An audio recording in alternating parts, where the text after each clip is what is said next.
You ask Tiger to solve. This deals with linear equations with one unknown.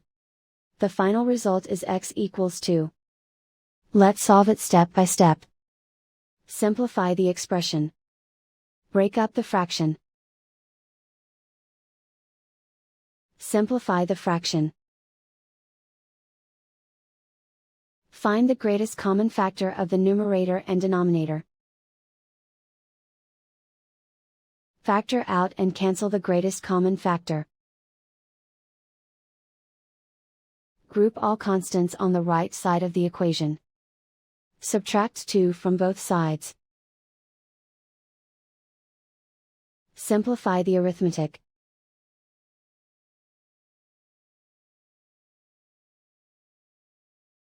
Isolate the x. Divide both sides by 3. Simplify the fraction. Find the greatest common factor of the numerator and denominator. Factor out and cancel the greatest common factor.